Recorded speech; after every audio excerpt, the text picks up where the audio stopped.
everyone! Welcome back to another 2v2 battle. This is going to be the Green Tide with me and my ally both picking green skins. We are facing off against the Vampire Counts and the Warriors of Chaos. My army here is a large front line of goblins. This is also higher funds and lower unit count than usual. So someone here had, I think it's on medium unit count, unfortunately. But anyway, a lot of goblins. We have 3 Orc Biggins, an Orc Shaman riding a boar, Grimgor, because I pull him out every once in a while.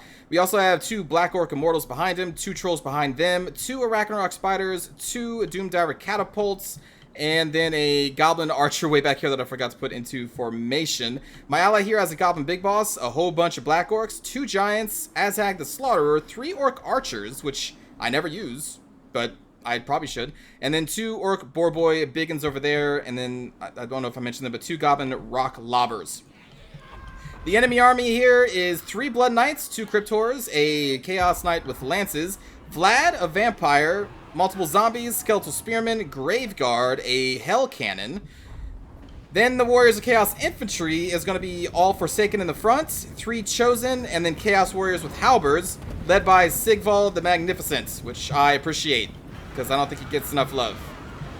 So what I'm going to do here is, seeing that the Chaos player brought all heavy armor, I'm going to be throwing both my Arachnarok Spiders over into this fight to assist my ally, who already has a bunch of anti-armor with the Black Orcs and the Giants, but I'm going to throw my Arachnaroks over there anyway. I'll move my Goblin Archers to, I think they move here eventually. And my Goblin Doomdiver Catapults fired a couple shots into some Graveguard, which they've already dealt a lot of damage, and then they're going to be firing into these Blood Knights, because I am worried about the Blood Knights. They're kind of scary, as I don't have too many tools to answer them. Here comes the Hell Cannon. It's already gotten 1 solid hit. Ooh! 2 solid hits. So that means this Orc unit is almost at 50% health.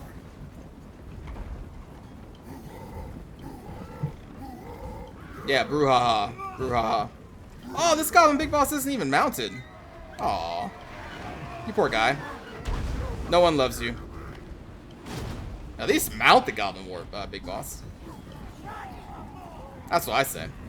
Right here, I'm getting some Gobbos in front of our Goblin Doomdiver Catapults in case the enemy comes charging in. Not that Goblins are really great at stopping them, but they can intercept something. Also going to get a group of Orc Biggins nearby to throw into a fight because they have anti-large damage. And then we also have our 2 Black Orcs back here to cover our rear and these Goblin Rock Lobbers.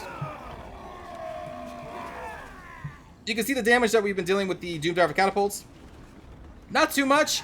But the thing is, I'm not worried about their infantry or their Graveguard, because you have Trolls, you have Grimgor, you have Black Orcs, you have Orc Biggins.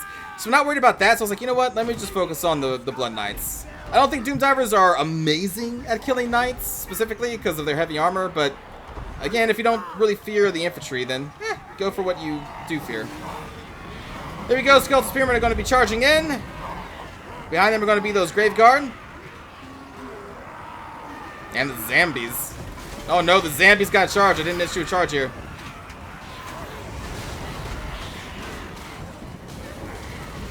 Right here, I forget to charge these Orc Biggins, which is bad. So they're going to get charged by the Graveguard. And then these Biggins are going to come in and try and deal with these Graveguard.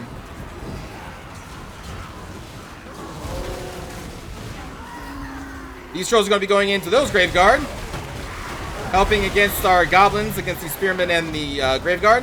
The Blood Knights are going to be pulling all the way around to here and then charging our back line. The Cryptors, you can see the 2 of them over here, are going to be marching against our Goblins.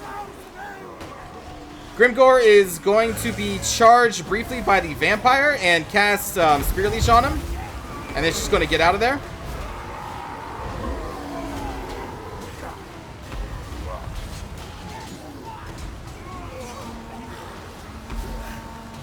Over here, I've already casted a Waaagh and Stand Your Ground, I believe, on most of these forces from Grimgor.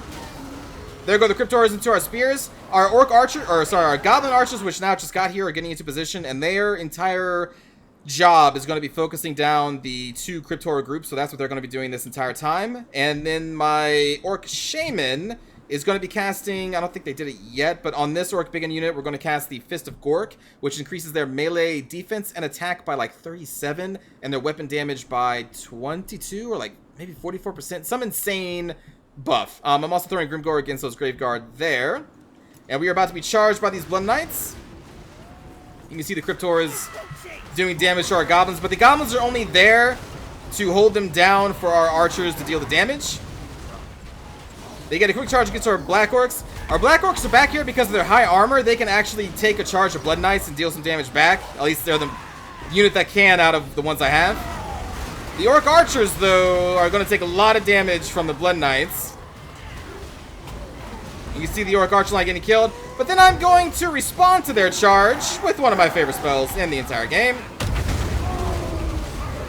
Now, these Blood Knights, before the Foot of Gork, were almost at full hit points.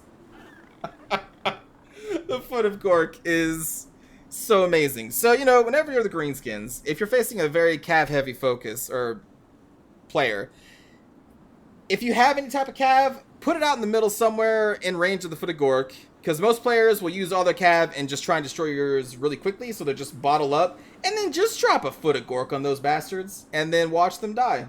Because that's what just happened here. Now, this is only one Blood Knight group, but still, one Foot of Gork to take out an entire Blood Knight is pretty good. If they were clustered together, you could take out as many as are there. It's such an amazing spell. Always bring the Foot of Gork. Always. Always bring the Foot of Gork. Over here, we got a Here We Go being cast from our Orc Shaman.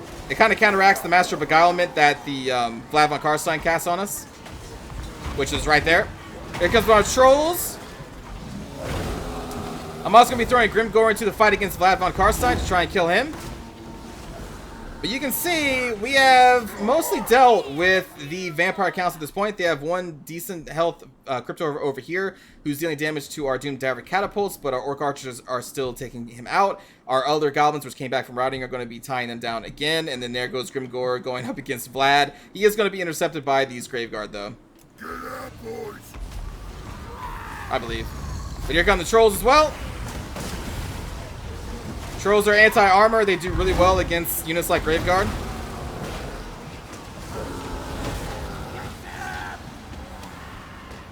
You see the Blood Knights, they have done repeating charges against our Black Orcs back here, but our Black Orcs are able to deal with them. Just because of their very high armor, and Blood Knights don't actually have armor piercing. They are just anti-large. They can still deal a lot of damage, not like basic damage, but a lot of that gets countered by the high armor of the Black Orcs. The rest of their line is mostly dead, so this is kind of all that's happening over here. These Blood Knights charge against my Doom Divers, but they're going to be intercepted by Goblins, and I think my Black Orcs. Here we have another Fist of Gork. You can see the damage that it imbues, or the spell that it imbues. And Grimgor just murders Vlad at this point with that Fist of Gork spell. And that's going to signal the end of the match. So let's see how my ally did in this victory with the Green Tide. Look at all those Forsaken out there. The Orc Boy Biggins, I actually don't know what they do. It looks like they're getting into position to... I'm assuming they're going for the Hell Cannon. That's what I assume they're doing. Skeletal Spearmen coming in, along with the Forsaken to charge their lines. We have a Giant waiting for them. Man, my Rocks are also nearby to try and pummel the Chaos player. Get pumped, Black Orcs.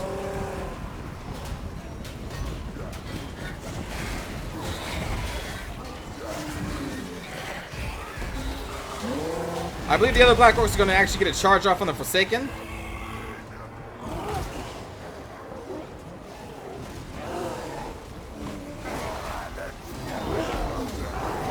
And then my Rocks are going to come in. Are those? Okay, yeah, so they're going over to shut down the cannon. You don't really need both of them to do that.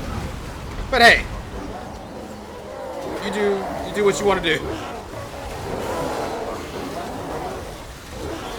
The Forsaken do deal a lot of high amount of damage, but they're not really focused on anti-armor, so the Black Orcs are really good at taking them out, because they ignore a lot of the high damage that the Forsaken can, well, deal. It doesn't help to have Rocks and Giants also mixed in here. So the Forsaken line has already been destroyed by the Black Orcs. They are not good at fighting Black Orcs. It's one of their worst enemies, really. And then they chose to come running in.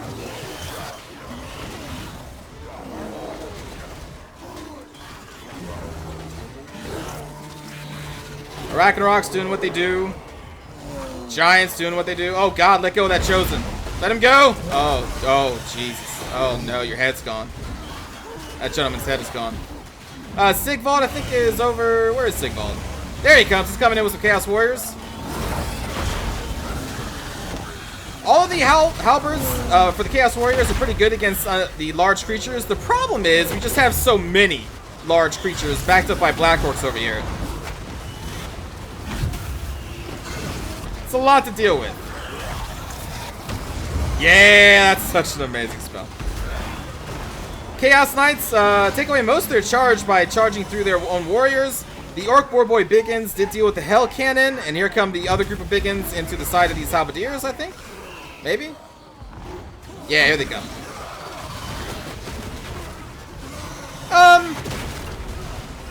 Orc Boar Boy Biggins are anti-large calves, so I wouldn't throw them into the halberds. I would throw... Oh, Purple Son of Xarius. Hello. That was cast from the Vampire, I'm assuming, and did... Looks like some damage to their ally Forsaken. Over here, I'm going to be throwing one of my Ragnaroks to fight against Sigvald. Actually, I think I already did, which is why he's... Actually, no, the Black Orc still did that much damage, but then I'm going to be throwing my Ragnarok in there as well. As he fights against Azag. Here we go, I'm going to help out Azag by just mowing these people down. More Orc Boar Boy Biggins.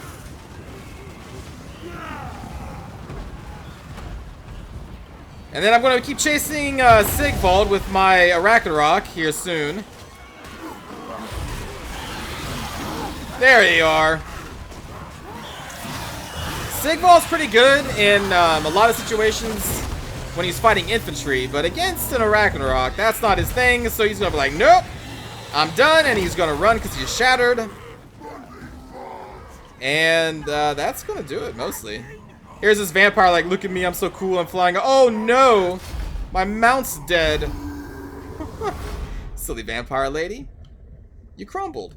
I hope you enjoyed that battle, everybody. Good games to my opponents and to my ally. Let's take a look at the kill count. Grimgor, 30 kills. The kills are going to be a little bit lowered, again, because of the lowered unit size. But Grimgor, 30 kills. 17 for the Orc Shaman. I believe all of those are from the Foot of Gore, because I don't think I ever threw him into melee. I don't think. The Goblins did pretty good against zombies, but I mean, anything does good against zombies. The Orc Biggins did really well. The Black Orcs did pretty good at receiving Blood Knight charges over and over again and just weathering through them. I mean, you can see the damage they took. Not much. And the Blood Knights are a really, really powerful shot cav. The problem is they don't really have much armor piercing. So a lot of that charge bonus that's added to their weapon damage is mostly ignored from the high armor of Black Orcs. So they're pretty good at taking charges, just to let you know. Now this wouldn't work against like Demigryph Knights with halberds. No, because they do have armor piercing. Well, actually, I don't know. I think that the Demigryph Knights would win that. I don't know, actually. Anyway, Goblins did some damage against Cryptors. That's okay. Trolls did pretty good. Ragnaroks helped shut down the Chaos Warriors. And the Doom Divers did really well. El Teacher here. Azag, 41 kills is not bad. 20 kills in the Goblin Big Boss is also great. Black Orcs did pretty good across the board. Orc Archers did okay. They did okay. The Orc Boar Boys shut down the Hell Cannon and did some good charges in the end. Giants did well, and the Goblin Rock Clobbers did really well. The Vampire player, anything that shines out. The Blood Knights, even though we had a lot of units to stop them, they still eked out a decent amount of kills, though. But, I mean, they are like 1,700, so you hope they get something done. So, yeah, decent job on that, but they didn't really have much time to shine, or like they didn't really charge the right units besides those Orc Archers. That was a really good charge against the Orc Archers. And then the Cryptors got a lot of kills against my Goblins. Not a big deal there. The Chaos player... Yeah. I mean, look. They fought against a main line of Black Orcs, backed up by 2 Giants, Goblin Rock Lobbers, which are anti-armor focused artillery, and 2 Arachnaroks. They had no chance. They literally had no chance. Everything we had hard counters, everything about this build, except for the Hell Cannon, but I guess that hard countered by the Orc Boar Boys who went out there and killed them. So, you know, Victor VRC here didn't have much of a chance. Nothing against them. The army they brought just got hard countered, that's all. But anyway, I hope you enjoyed the battle, everybody. I will see you all next time. Take care.